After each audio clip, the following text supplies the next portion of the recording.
할렐루야! CTS 시청자 여러분 안녕하세요. 저는 요나 3일 영성원 원장 이에스더 목사입니다.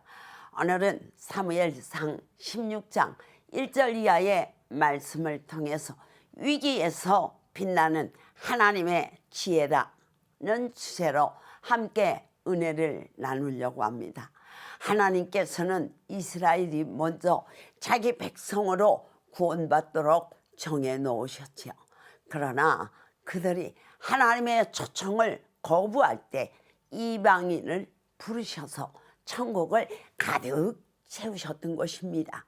그러므로 하나님의 선한 기회를 선용하여 철저히 믿음으로 나아가면 축복은 더 커지게 되지만 인간인 생각에 빠져서 거역하면 그 축복은 다른 사람에게 넘어가고 맙니다.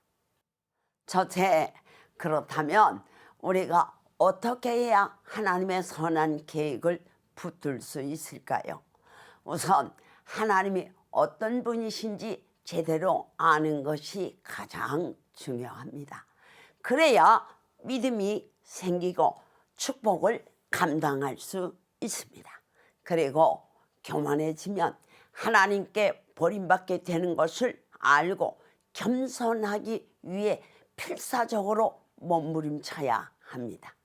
또한 하나님의 중심의 사람이 되어야 끝까지 하나님의 뜻에 충성하게 됩니다. 그러지 못한 사람들은 다른 사람의 기대를 저버리지 못하니까 결국 하나님의 뜻을 저버리게 됩니다. 사울은 이 세 가지 모두 부족했고 결국 하나님은 사무엘에게 사울을 버렸다는 말씀과 함께 이스라엘 왕이 되지 못하게 하신 것입니다. 둘째, 그래서 사무엘은 하나님이 사울을 버리신 것 때문에 슬픔에 잠겨 침체되고 말았습니다. 사무엘이 이렇게까지 슬퍼하는 이유가 무엇일까요? 무엇보다도 믿었던 사울이 왕이 되자마자 이스라엘을 자기 나라로 만들어버린 것에 대한 배신감과 눈에 선한 사울의 말로 때문에 심히 슬퍼했을 것입니다.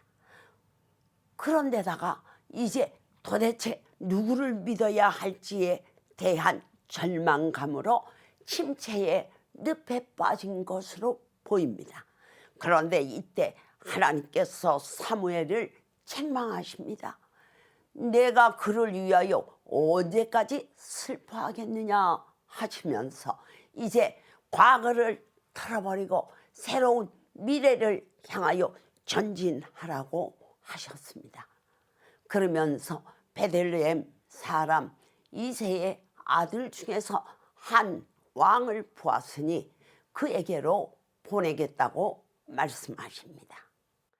셋째, 그런데 위기 상황에서 일 처리하시는 하나님의 방식은 너무나 놀랍습니다. 사무엘은 융통성이 전혀 없는 아주 고지식한 사람이었죠.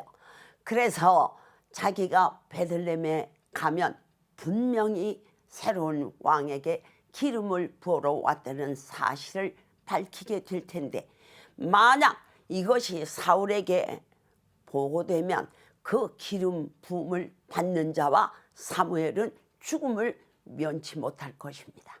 이때 하나님께서 사무엘에게 가르쳐 주신 방법은 기름 부으러 왔다는 말을 빼고 순회 제사를 드리러 왔다고 하라는 것입니다.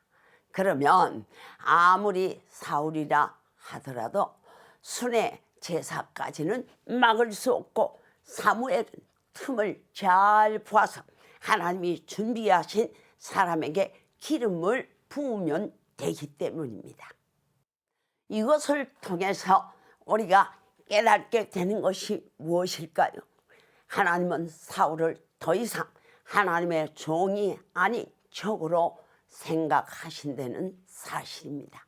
그래서 이제부터 철저하게 사울에게 하나님의 뜻을 가리려 하십니다.